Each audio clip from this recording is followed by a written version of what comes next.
Alors, mais la libération de Eddie Capin, le président Félix, il a touché la ligne rouge. Non, oui, tu as évité de toucher la ligne rouge. On attend maintenant votre réaction. Et bon, on a vu ce peuple parce que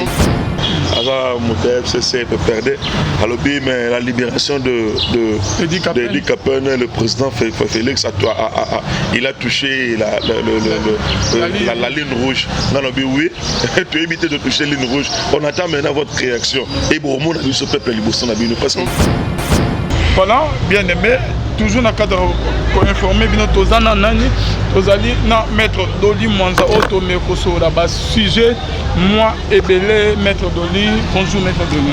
Bonjour, mon amboka, Alvin Beya, mon foyer, pour ce que la Romone a eu les os, Katsina Bisso, bonne année d'abord. Merci Maître Doli. On a vu que vous avez un peu souffrant, Zambalo la bataille, comme toujours, Lola et Zo Loba toujours, donc merci quand même de l'opportunité. Au PSI, il y a surtout par chaîne nayo. En tout cas, bonne année surtout la voix céleste au Balandarabiso, la voix céleste, bonne année merci beaucoup Maître Doli Mwanza. Toujours dans le cadre pour informer il y a 80 millions de dollars. Oh, il y a il faut maman Olive à foutre pour Nine égal. Au juste qu'est-ce qui se passe? Non, le problème est celui-ci. De Corona, bakosa gibiso.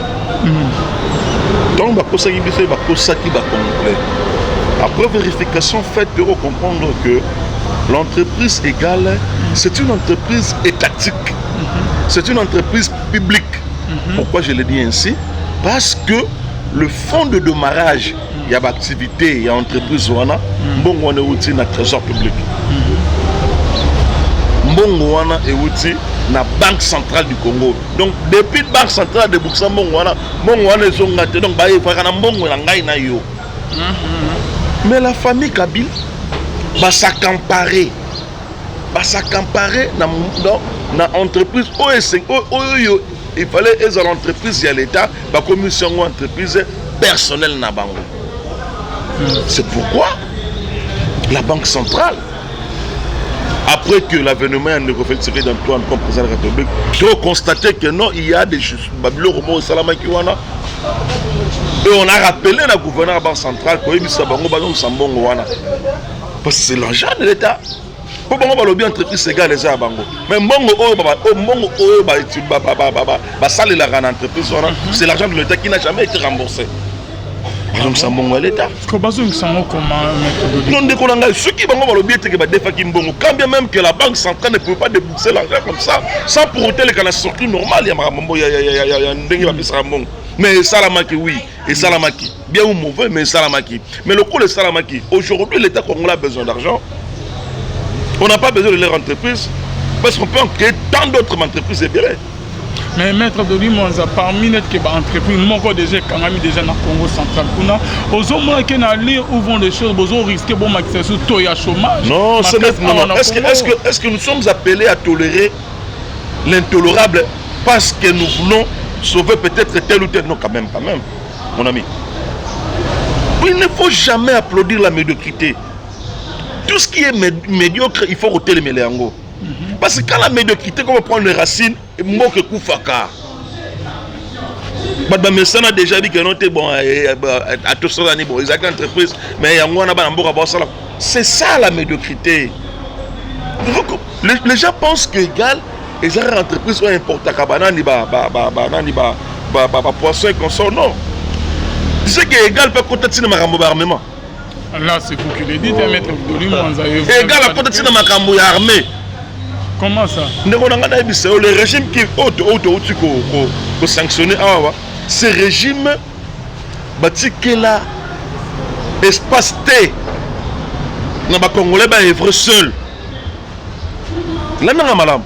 Ils n'ont pas laissé l'espace aux Congolais d'être seuls dans leur propre pays. Pourquoi je le dis? Le secteur surtout l'État congolais, ils sont sous la main de Bango. Aujourd'hui, le passeport, ça profite à qui?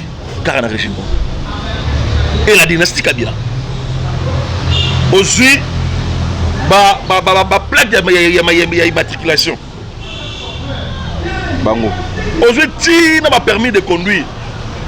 Bon, voilà, après avoir école, nous surtout on a mon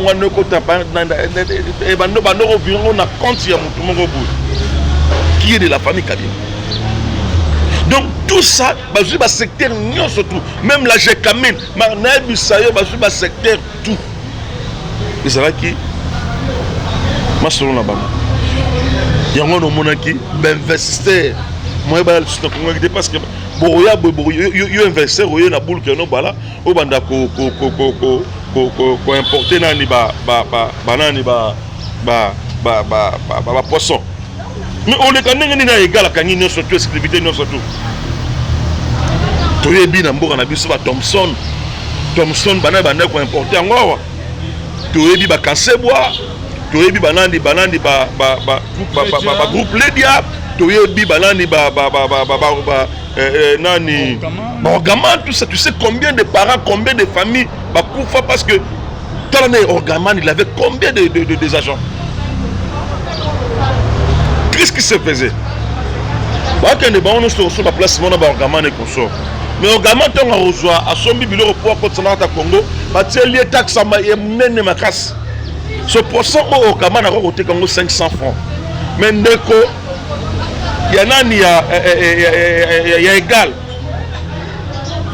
À Sombi qui a appelé ce Orgaman à Somba. Mais il y a tant de Zoya et fout à taille, l'orata sans fronté.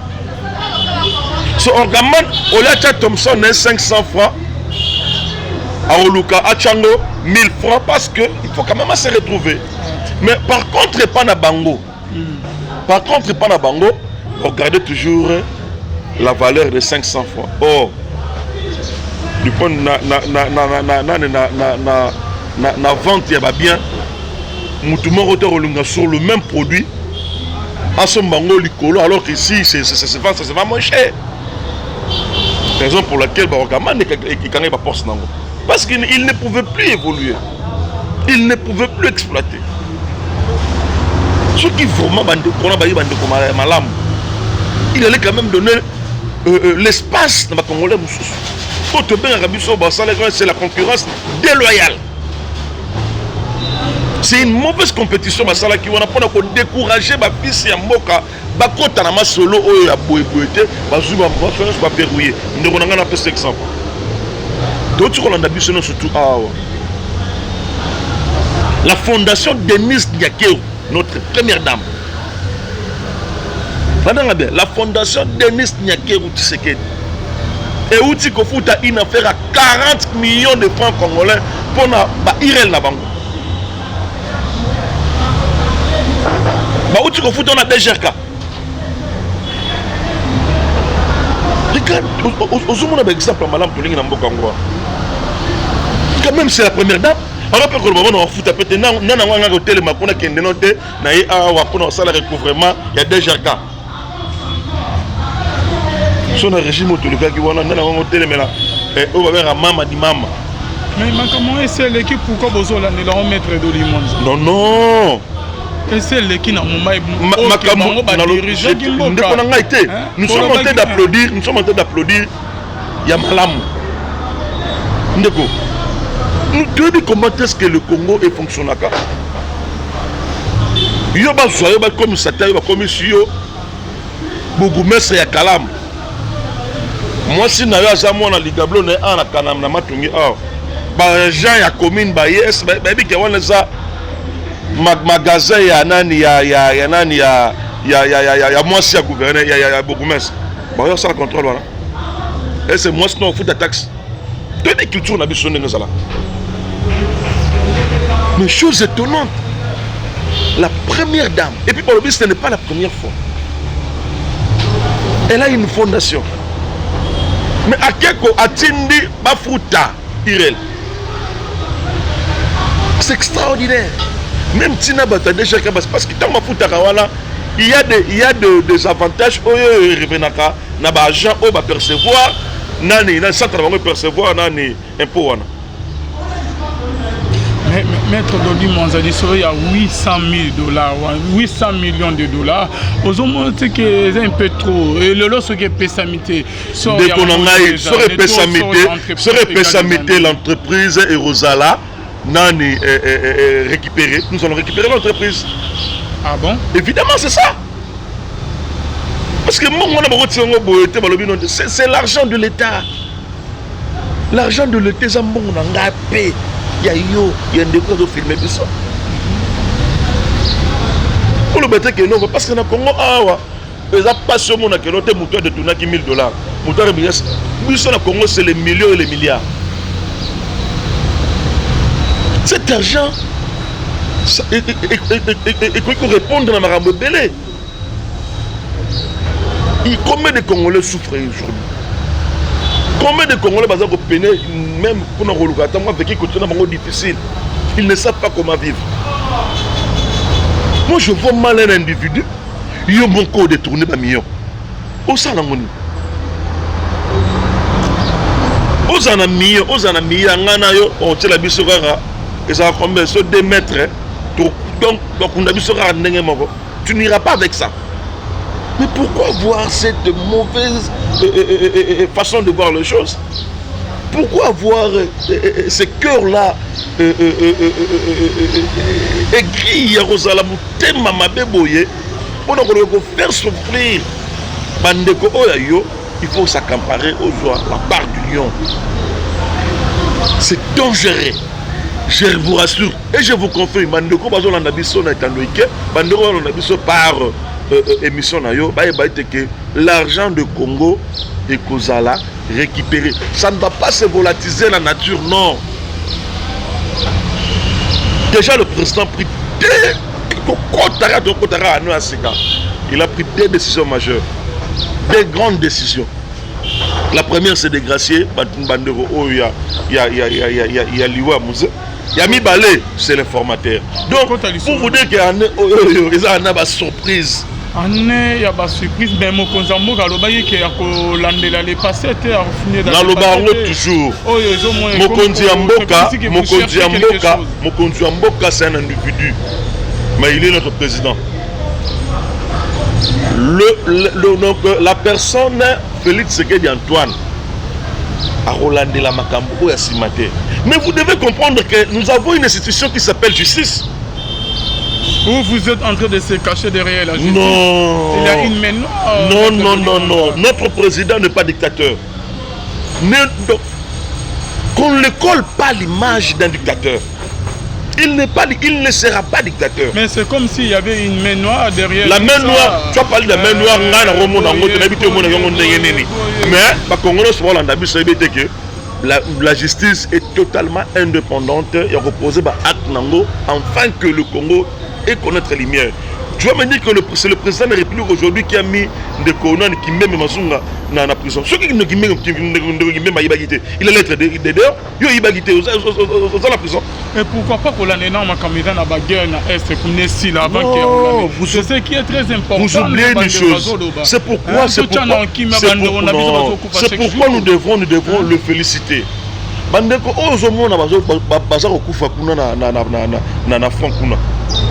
Ils ont besoin d'être aussi gratifiés.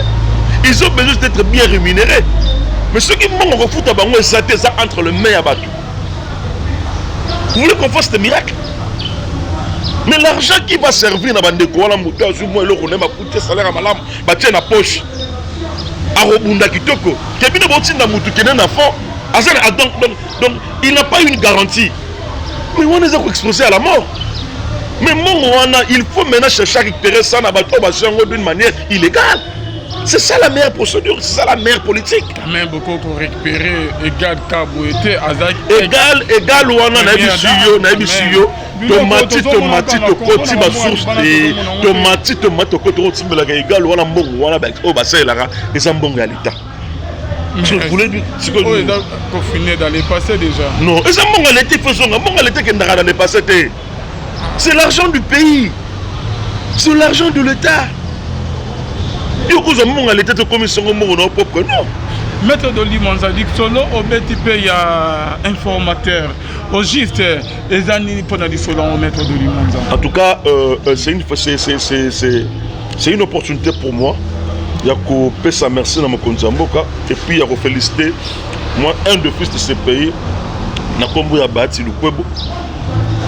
En tout cas, viens toutes mes félicitations. Pourquoi c'est ma Bayat? Non, mais quand même, ce n'est même pas à discuter. C'est comme si vous cherchez à tout prix que beaucoup sera FCC. Non. La première force politique dans l'élection du c'est FDC. Pourquoi Kaka Bayat? Mais n'a pas si on réponse la première force politique dans l'élection du c'est l'FDC allié. Oh, il y a des combats, c'est le Kwebo. Mais il mérite. Il mérite, mais même vous avez emboîté les pas des autres. Non. Donc, il faut d'abord commencer à voir. Il faut d'abord commencer à voir. Il faut d'abord commencer à voir le parcours Yandeko. Bâti le Kwebo. C'est un pilier de la société civile. C'est lui qui a représenté la société civile congolaise dans Sand City. Mais il était aussi membre de la société civile attaché à l'Union africaine. Ce n'est pas quelqu'un qui est né de la dernière pluie. Bander Moussou Pazoba, que vous avez réussi à embaucher député. Non, d'abord vous devez comprendre que Ndekobati ne faisait pas partie. Vous avez emboîté les pas des autres. Ndekobati, le club que je respecte beaucoup. De lui-même à se retirer de la FCC, il ne faisait plus partie de la FCC. La preuve, il n'a pas dirigé dans 2 ans au Utio les gars. Mais alors Kaza a une grande force politique. Il a réfléchi à l'objet, non. On a tellement fait beaucoup de mal dans ce pays. On a mboka malamu ya Bongsamboka, quand même. Entre le jour et la nuit. Je préfère encore choisir le jour. Né à Robino, à Kenepemeni, il y a président Félix Tshisekedi Antoine, le fils de l'empereur, et Tshisekedi Waboum. Il aurait pu mêler c'est un Congolais. Il est libre de. Je te dis, la politique, il y a des débauchage. Ils ont des pestes. Mais Papa Molière a confirmé on a la télévision. Nombo Kanyaka et Tambola qui ne connaît pas les vieux Molière? C'est mon vieux que j'aime beaucoup. Les vieux Azaranais trop comiques. D'ailleurs, mon Kodo c'est 15 millions, Kodo 45 millions, Kodo 5 millions, tout ça. Ça c'est lui, ils ont même des caractéristiques. Oh, on a eu peur à se faire dans il devait être comique, tout ça, c'est ça. Non, il a dit plusieurs fois. Parce que ceux qui m'ont mais il a fait ça beaucoup d'argent, non? Oh. Ils ont géré pendant 18 ans. Qui fera face à eux en termes d'argent? Ce qu'on a 2 ans, oh, tous les Kabango, on a 2 ans. Non, on doit salir 18 ans. Non. Les gens se sont dit, on doit arrêter. Nous devons quand même faire de l'or à ma lame pour ce pays. Même ça va toujours. Aujourd'hui, tu as des millions, oui. Vous êtes heureux parce que tu as des millions. Mais quel est l'héritage aussi que là-bas en Ayo quand tu ne seras plus? Parce que mon ouaneza mon yangai na zolela. Ah, Dieu m'a ibi bisa ba millions. Zama pambola kaka.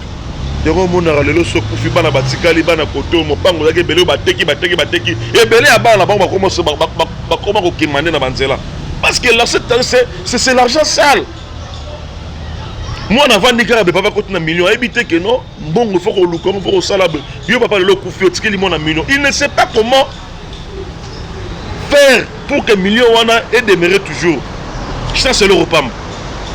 Par après, misérable. Combien des enfants politiciens belés aussi ça qui message en tout cas, le vieux, ce n'est pas facile. ce n'est pas facile que le président de la République, Félix Antoine, avant d'apprendre pendant l'Otayo, à l'Otio, à commission informateur. Vieux, j'en suis sûr, l'expérience aux Anango, tu ne peux pas nous décevoir. Accomplir une mission au Malamou, et redétecter la majorité pour que Oyako soumette un président, afin que le président nomme informateur. Il y a un Torozala, Mokambi, à gouvernement Nabiso. En tout cas, vieux, je sais, ma capacité na yo, na yebi, bolingo za la kalongo pona mboka, et puis non ba resolo. Et puis pour vieux, ayebi resolo ma casse. Viens di ko solo la, viens roya maba ayebi ko solo la. A resolo na yo kitoko. Et puis il y a un ami à Bissinga Binanga, car à l'hôpital, aussitôt va nommer vieux.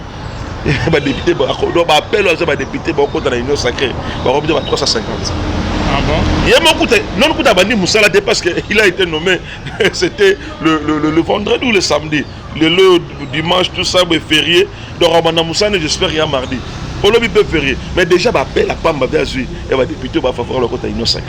Donc, Nancy, vous voyez, un mot appelle sur ça, il y a beaucoup pour une semaine, c'est trop, donc il va déjà rentrer avec une réponse auprès du président.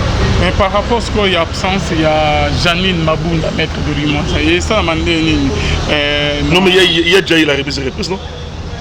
Avant quel voyage? Oui, remise et reprise. Alingara Kima! Abo ya remise et reprise, on va contraindre Bango. Tala Mayele, ma bébé de Kona Bazana. Alingara repoussé, remise et reprise, dans le mois de janvier. Non, quand même, aussi Mbata. Remise et reprise de Salamaki. Mais oui. Ma clé pesongi na mabona maboko anani ayeboko. Oh, Negonangai. Est-ce que pour la remise et reprise de Salama, il faut qu'on rende Mabunda ça? Sur la bonne rose à la première langue, il y a deux ministres au bar remplaçant Bango, je remise et reprise par la NPT. Et pourquoi que Bako peut permettre que Badi Malibanda, Roubaix ou Afrique du Sud, Janine Mabouna Dubaï, maître de Limonza, et un message au en tout cas, et pourquoi Bapé si bon Ngaïna Congolais, tous on a vu à l'aise, nous circulons librement dans Mboka. À Monique, il a des comptes à rendre pour ce pays dans le monde de Kima. Non, qui m'attend dans un et pourquoi va permettre non, vous savez quoi? La peur a changé de camp. Comment? Ah, Ndeko. On ne peut pas nous intimider. Aujourd'hui, nous comprenons que la peur a changé de camp. On a maladie. Comment vous me rappelez ma cop, mon médecin, Kanaï, mon autre temps, il y a des fois que Liban, ce que ça gagne. Donc il y a des aussi, il y a caméra réseau Simbater. Oh, Néonangaï. Caméra, c'est un condamné. Non. Tu sais quoi, il y a un problème. Imaginez qu'on accorde la caméra Bima, c'est un condamné. Caméra sera Bimi. Nous avons assumé sécurité dans l'hôpital de la Mboka Liban. Mais il y a des millions de caméras. Au lobby? C'est quoi dans le lobby? Ceux qui se croient Biki. Alors, ils sont en prison.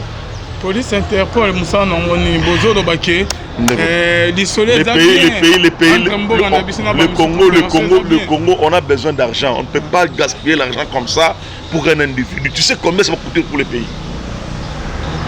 On a besoin d'argent. Nous avons des bons médecins ici. Les médecins sont belés de moutons, en Afrique du Sud. Aujourd'hui, c'est l'Afrique du Sud. Nous sommes en Afrique du Sud. Ce sont nos médecins. Nombreux sont des Congolais.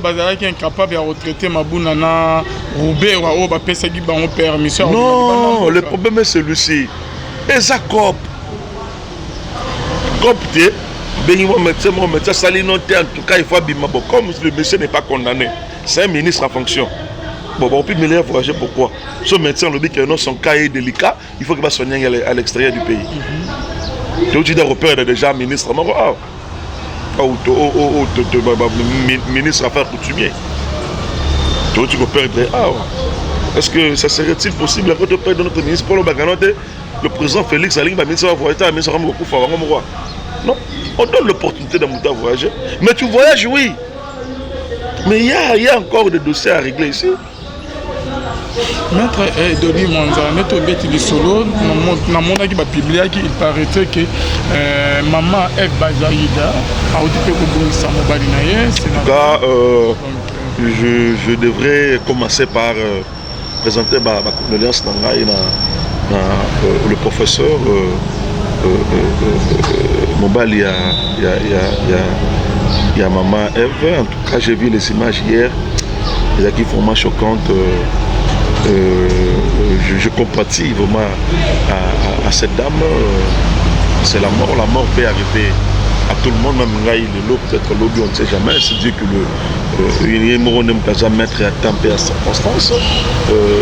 Maman Eve, tu dois être forte, ne te laisse pas, je sais que tu es une dame combattante.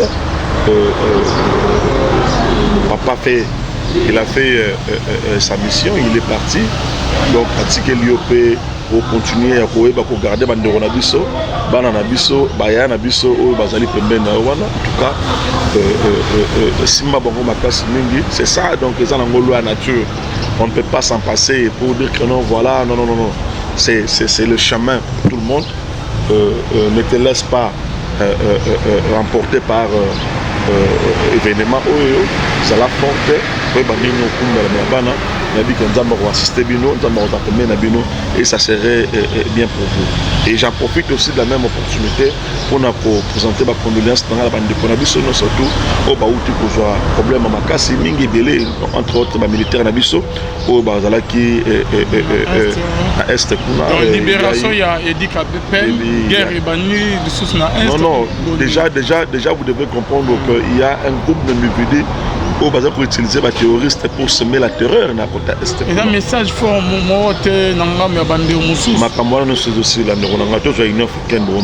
libération Edi Kapen, ça s'annonce déjà mal. On a déjà Bitouma guerre. Parce que Union africaine de il y a hélicoptère Betaki et Massas Betano Lissona et militaire qui cible et embuscade de Salama récemment. En tout cas, je compatis avec leur famille. Les Zala qui, moi, embuscade, moi, Salama, tout te dit que en face de nous, ce sont les terroristes. Ils ont plusieurs manières de repratiquer l'acte de vandalisme. Nos militaires, ils avaient connu moi en embuscade. Bon, ça peut arriver parce que nous sommes à la guerre, mais le Congo ne va jamais effacer leur lutte. Le Congo arrosera toujours Pembeni. Na Bango, si ce n'est pas et parce qu'ils sont partis, la famille na Bango, le résonant de ko Mamadunda là, aujourd'hui résonant de ko le général Baouma, et puis na bande comme tout tant d'autres Mabe, c'est parce que le Congo a bossani Bangote. On les a pas oubliés. C'est vrai, ils sont partis, mais le Congo garde toujours une mémoire pièce à la personne. Il y a trop de pertes, il y a toujours dans Est. C'est la guerre. C'est la guerre. Non, le problème est celui-ci. J'ai toujours dit, dans le barrage toujours, ce n'est pas facile de démanteler un système dictatorial où ils prennent des racines pendant 18 ans. Ce que par là que voulez-vous dire, c'est que les gens ont bandé comme sous Nambo, on a vu ça derrière Bamakamwana. Mais évidemment, il y a des tirés de ficelles qui sont sur Kinshasa. Il y a des tirés de ficelles la guerre à Est, le fils est natif de l'Est. Il y a des tirés de ficelles aux impérialistes qui ont comploté ensemble. Et pourquoi ça? C'est ça maintenant Kindoki, Yolingi, Congolais, Bakoufa, afin que Yoningozawana, Otongarabat. tala ana ville Kinshasa au monde ba immeuble belé. Aussi c'est vraiment émission na biso. Merci beaucoup parce que ba famille tu connais ba famille yo ba période ba fête boyo OK ba auto bungisa andeko ba kufi na hélicoptère OK ba betongo masas kuna ba papa ba kufi kuna batiki bana na basi na bango message noko ba na bango maître de l'État pe na ba nguna oyo ba sali ke ba boma bango na est. Le message simple, vous allez pour d'abord, comme je venais de le dire tout de suite, en tout cas, je présente toutes mes condoléances à l'égard de Nabango. Et puis, le Congo présente aussi ma condoléance vis-à-vis de Nabandeko pour perdre vie Nabango. Vous devez comprendre que le Congo ne va jamais vous oublier. Le Congo demeurera à vous. Le Congo parlera de vous. Nos fils vont parler de vous. Nos enfants, nos petits-enfants parleront de vous. Pour un acte de bravoure, c'est pourquoi dans le bagaillon de Gozolo Batongo me dit pourquoi. Est-ce que yo peut Congo Lobelayo? Donc il faut quand même avoir cette volonté ou aimer ce grand pays qui est le Congo pour que atteindre le Ozate Congo Lobelayo. Tu sais combien de gens tournent en Mboka le tout puissant aujourd'hui ils ne sont plus et les Congos ne parlent même pas d'eux. En tout cas, Bandeko devait être fort. Continuer à militer, continuer à lutter. So moninga lelo bonalati tenir à militaire et ça pour la même esprit nabino le Congo nous devons tous nous battre, nous devons tous militer afin que le Congo qu'il est de l'avant et nous faisons confiance à notre président Félix Tshisekedi Antoine, le fils de l'homme, le fils de l'empereur. Tu as dit que nous Félix Tshisekedi Antoine qui est notre président. Merci beaucoup. Merci maître Boli Monzame et netike ba ndeko ba kufi ba famille na bamba na bango koyoka ke ba bimisi ba na bakan na bandako. Ce n'est pas pour rien que ce n'est pas pour rien que le président Félix Tshisekedi aussitôt président de la République a Luka qui a amélioré les conditions de vie à militaire na biso. Lelo kende na kana ni na kanchachi tout ça. Pour moi d'abord il y a des écoles nouvellement bâti oyo eza kuna banini kitoko kuna bana bambila oyo loyi bane kotanga na baebonga loyo baotanga na bacondition kitoko kende kuna soko moni soki ezalaki makambo oyo de ça 100 jours te mais on allait dire autre chose pour na logement militaire bien que ça mais eza toujours wana pour eux. Le président a redonné quand même une nouvelle image pour la militaire na biso si tu ne le sais pas. Bon nombre militaire na biso c'est là qui était que OK na fond kuna o ebité que moi na kotanga ndenge ni tout ça mais yo ebi que moi na otanga ya ofele moi na soka beli les hôpitaux le président a donné des ordres afin que les militaires basent dans hôpitaux qui toko. Donc ils ne seront pas délaissés, ils ne seront pas rejetés. Leur famille Rosala rejeté jamais parce que le Congo se souviendra d'eux. Maître Denis Manza, tout flashé quand Nengen de Congo Balbagi qui Fachi a fait quoi? Non, c'est ça monsieur là, bon, c'est un ami auto-communicant, mais lui il est de l'autre camp. Alors mon FCC peut perdre. Alors mais la libération de Eddie Capen, le président Félix, il a touché la ligne rouge. Non, oui, tu as évité de toucher la ligne rouge. On attend maintenant votre réaction. Et bon, on a vu ce peuple libéré. On peut aller cela tout à l'heure. Là, votre numéro de contact. Mon numéro de contact est comme de tout le monde, plus de 143 89 64 073, plus de 143 89 64 073. Moi, je suis surtout bon nabino. La base n'angai ya funda. En tout cas, on le bel nabino maître Doli Mwanza. Au bazo dengaye donc moi na mala mon rôle ba toujours. Mais aussi na bateau surtout les amis de maître Doli Mwanza. En tout cas, bon nabino. Et puis qu'il y a année 2021. Soutenir toujours mon compte Mboka. Merci beaucoup. Bonzambe na Bonzambe Lola Ezofuta. Ah, na Pire Mutunayo et Eva Mwanza. Donc Camille Totozola Kuna. Grand frère Eva Mwanza. Topé Sombote et Sikozola na biso Camille ke Tozoza Kuna parce que il y a vraiment Evi Masolo il y a vraiment donc il y a vraiment donc Fativiti donc il y a voilà. C'est bon, bye.